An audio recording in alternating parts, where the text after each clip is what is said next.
Successful ಆಗಬೇಕು, ಯಶಸ್ಸು ಆಗಬೇಕು ಅಂದ್ರೆ ಎತ್ತರದ ಗುರಿ ಇಟ್ಕೋಬೇಕಪ್ಪ ನಾವು. ಗುರು ಪೂರ್ತಿ ಜೀವನವನ್ನು ಬದಲಾಯಿಸ್ಬಿಡ್ತಾನೆ. ನ್ಯೂಸ್ ಪೇಪರ್ ತಗೊಂಡು ಹೋಗ್ಬೇಕು, ಕ್ಲಾಸಿಗೆ ತಗೊಂಡು ಹೋಗ್ಬಿಟ್ಟು ಹಾಸ್ಬಿಟ್ಟು, ನೋಡಿ ಮಕ್ಕಳೇ ಏನೇನು ಬಂದಿದೆ ನೋಡಿ ನ್ಯೂಸ್ ಪೇಪರ್ ಅಲ್ಲಿ ಇವತ್ತು, ಪಕ್ಷಿ ಹೆಂಗ್ ಹಾರ್ತದೆ ಅಂತ ಚಿತ್ರ ಬರೆದು ತೋರಿಸ್ತಿದ್ರು. ಪಕ್ಷಿ ಚಿತ್ರ ಬರೆದ್ರು. ನೋಡಿ ಮಕ್ಕಳೇ, ಗಾಳಿ ಬಂದಾಗ ಏನ್ ಮಾಡುತ್ತೆ ಅಂದ್ರೆ ರೆಕ್ಕೆಯಿಂದ ಅದು ಗಾಳಿಯನ್ನ ಹಿಂದೆ ತಳ್ಳಿ ಮುಂದೆ ಹೋಗ್ತದೆ ಪಕ್ಷಿ ಅಂತ. ಪಟ ರೆಕ್ಕೆ ಬಡ್ಕೊಳ್ಳೋದಂದ್ರೆ ಏನ್ ಗೊತ್ತಾ? ಗಾಳಿಯನ್ನ ಹಿಂದೆ ತಳ್ಳಿ ಮುಂದೆ ಹೋಗೋದು. ಹೀಗೆ ಹೋಗ್ತದೆ ನೋಡಿ. ಸರ್ ನೀವು ಹೇಳಿದ್ರಿ ಪಕ್ಷಿ ರೆಕ್ಕೆಯಿಂದ ಗಾಳಿಯನ್ನ ಹಿಂದೆ ತಳ್ಳಿ ಮುಂದೆ ಹೋಗ್ತದೆ ಅಂತ ಹೇಳಿದ್ರಿ sir.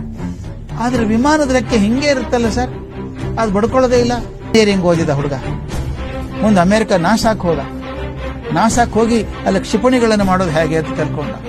Missile man of India ಅಂತ ಹೆಸರಾಯ್ತು. ಭಾರತ ರತ್ನ ಪ್ರಶಸ್ತಿ ಹುಡ್ಕೊಂಡು ಬಂತು. ಆಮೇಲೆ ಭಾರತದ ರಾಷ್ಟ್ರಪತಿ ಆದರು. ಯಾರು ಅಂತ ಹೇಳ್ಬೇಕಾಗಿಲ್ಲಲ್ಲ, ಡಾಕ್ಟರ್ APJ ಅಬ್ದುಲ್ ಕಲಾಂ ಅವರು. ದೊಡ್ಡವರಾಗಬೇಕು, ಸಕ್ಸಸ್ಫುಲ್ ಆಗಬೇಕು, ಯಶಸ್ಸು ಆಗಬೇಕು ಅಂದ್ರೆ ಎತ್ತರದ ಗುರಿ ಇಟ್ಕೋಬೇಕಪ್ಪ ನಾವು. ಗುರಿ ಇಟ್ಕೊಳ್ಳದೆ ಹೋದ್ರೆ ಆಗಲ್ಲ. ನಿಮ್ಮ ಗುರುಗಳ ಮೇಲೆ ತುಂಬಾ ನಂಬಿಕೆ ಇರಬೇಕು, ನಿಮಗೆ ಶ್ರದ್ಧೆ ಇರಬೇಕು. ಒಬ್ಬ ಗುರು ಪೂರ್ತಿ ಜೀವನವನ್ನು ಬದಲಾಯಿಸ್ಬಿಡ್ತಾನೆ. ನೀವು ಎಷ್ಟು ಜನ ಹೆಸರು ಕೇಳಿದ್ದೀರೋ ಗೊತ್ತಿಲ್ಲ. ರಾಮೇಶ್ವರಂ ಅಂತ ಒಂದು ಊರು, ತೀರ್ಥಕ್ಷೇತ್ರ, ಅದು ದಕ್ಷಿಣ ಭಾರತ ತುದಿ. ಅಲ್ಲಿ ಒಂದು ಶಾಲೆ, ಸರ್ಕಾರಿ ಶಾಲೆ, ಸಮುದ್ರ ದಂಡೆ ಮೇಲೆ ಇರುವಂತದ್ದು.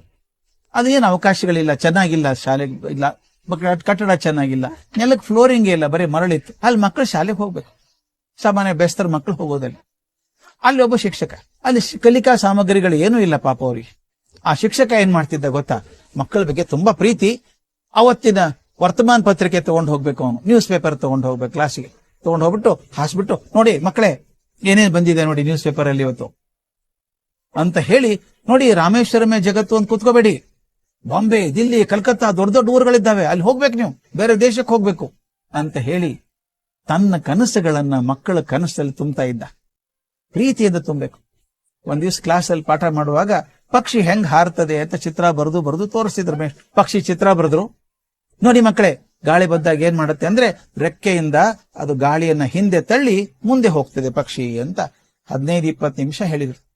ಹುಡುಗರು ಹಿಂಗೆ ಹುಬ್ಬೆಲ್ಲ ಗಂಟು ಹಾಕೊಂಡು ಕೂತಿದ್ರು. ಯಾಕ್ರೋ ಅರ್ಥ ಆಗ್ಲಿಲ್ಲೇನ್ರೋ ಅಂದ್ರು. ಇಲ್ಲ ಸರ್ ಅರ್ಥ ಆಗ್ಲಿಲ್ಲ ಅಂದ್ರು ಹುಡುಗರು.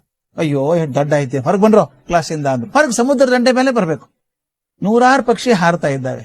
ಮೇಷ್ಟ್ರು ಅನ್ಕೊಂಡು ನಾನೇ ಚಿತ್ರ ಬರದೆ ಕ್ಲಾಸ್ ಒಳಗೆ, ಇನ್ನೇ ತೋರಿಸಬಹುದಾಗಿತ್ತಲ್ಲ. ನೋಡಿ ಮಕ್ಕಳೇ, ಆ ಪಕ್ಷಿ ಹೆಂಗ್ ಹಾರುತ್ತೆ ನೋಡಿ. ಪಟ ರೆಕ್ಕೆ ಬಡ್ಕೊಳ್ಳೋದಂದ್ರೆ ಏನ್ ಗೊತ್ತಾ?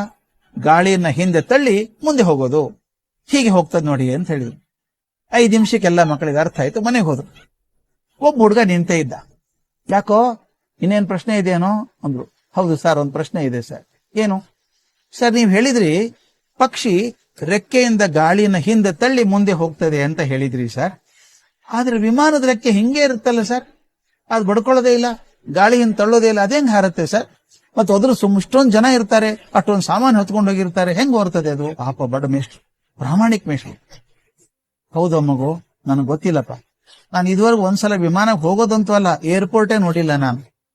ಆದ್ರೆ ನೀನ್ ತಿಳ್ಕೋಬೇಕು, ವಿಮಾನ ಬಗ್ಗೆ ತಿಳ್ಕೋಬೇಕು ಅಂದ್ಬಿಟ್ಟು ಹೇಳಿದ್ರಂತೆ. ನೋಡು ಮಗು, ನೀನ್ ದೊಡ್ಡವನಾದ್ಮೇಲೆ ಒಂದು ಒಳ್ಳೆ ವಿಮಾನ ಮಾಡಿ ಚಂದ್ರನ ಮೇಲೆ ತಗೊಂಡು ಹೋಗ್ಬೇಕು. Make an excellent plane and take it on moon. ಒಳ್ಳೆ ವಿಮಾನ ಮಾಡಿ ಚಂದ್ರನ ಮೇಲೆ ತಗೊಂಡು ಹೋಗು ಅಂದ್ರು. ಆ ಮಾತು ಹುಡುಗನ ಎದೆಯಲ್ಲಿ ಹೊರದಂಗಾಯ್ತು. ಹುಡುಗ ಮನೆಗೆ ಬಂದ. ಕನಸು ಕೂಡ ವಿಮಾನದ್ದೇ ಅವನಿಗೆ. ಚಿತ್ರದಲ್ಲಿ, ಪೇಪರ್ ಅಲ್ಲಿ ಯಾವುದೇ ವಿಮಾನ ಚಿತ್ರ ಬಂದ್ರೆ ಕತ್ತರಿಸ್ಬೇಕು, ಒಂದು ಪುಸ್ತಕ ಕಾಣಿಸ್ಕೋಬೇಕು, ವಿಮಾನ ನೋಡ್ಬೇಕು. ವಿಮಾನಗಳ ಬಗ್ಗೆ ಹಗಲು ರಾತ್ರಿ ಚಿಂತೆ ಶುರು ಆಯ್ತು. ಇಂಜಿನಿಯರಿಂಗ್ ಓದಿದ ಹುಡುಗ ಮುಂದೆ ಅಮೆರಿಕ ನಾಸಾಕ್ ಹೋಗಿ ಅಲ್ಲಿ ಕ್ಷಿಪಣಿಗಳನ್ನು ಮಾಡೋದು ಹೇಗೆ ಅಂತ ಕಲ್ಕೊಂಡ. ಭಾರತಕ್ಕೆ ಬಂದು ಸ್ಪೇಸ್ ರಿಸರ್ಚ್ ಆರ್ಗನೈಸೇಷನ್ ISRO ಅಲ್ಲಿ ಸೇರ್ಕೊಂಡು, ಆಮೇಲೆ DRDO ಅಂತಿದೆ ಬೆಂಗಳೂರಲ್ಲಿ, ಡಿಫೆನ್ಸ್ ರಿಸರ್ಚ್ ಡೆವಲಪ್ಮೆಂಟ್ ಆರ್ಗನೈಸೇಷನ್, ಅಲ್ಲಿ ಬಂದು ಡೈರೆಕ್ಟರ್ ಅಂತ ಬಂದು ಮಿಸೈಲ್ಸ್ ಮಾಡಿದ್ರು, ಕ್ಷಿಪಣಿಗಳನ್ನ ಮಾಡಿದ್ರು. ಮಿಸೈಲ್ ಮ್ಯಾನ್ ಆಫ್ ಇಂಡಿಯಾ ಅಂತ ಹೆಸರಾಯ್ತು. ಭಾರತ ರತ್ನ ಪ್ರಶಸ್ತಿ ಹುಡ್ಕೊಂಡು ಬಂತು. ಆಮೇಲೆ ಭಾರತದ ರಾಷ್ಟ್ರಪತಿ ಆದರು. ಯಾರು ಅಂತ ಹೇಳ್ಬೇಕಾಗಿಲ್ಲಲ್ಲ, ಡಾಕ್ಟರ್ APJ ಅಬ್ದುಲ್ ಕಲಾಂ ಅವರು. ಅವ್ರ ಜೊತೆಗೆ 15 ವರ್ಷ ನಾ ಬದುಕಿದ್ದೀನಿ. 15 ವರ್ಷ ಅವ್ರು ಎಷ್ಟು ಸಲ ಭೇಟಿಯಾಗಿದ್ದೇನೋ ಲೆಕ್ಕ ಇಲ್ಲ. ತುಂಬಾ ಪ್ರೀತಿ. 10 ಸಲ ಹೇಳ್ಬೇಕು ನನಗೆ ಈ ಕತೆ. 10 ಸಲ ಹೇಳಿದ್ದಾರೆ ಅವರು. The seed for my desire to become an aviation scientist was sown by my teacher on the beach of Rameswaram.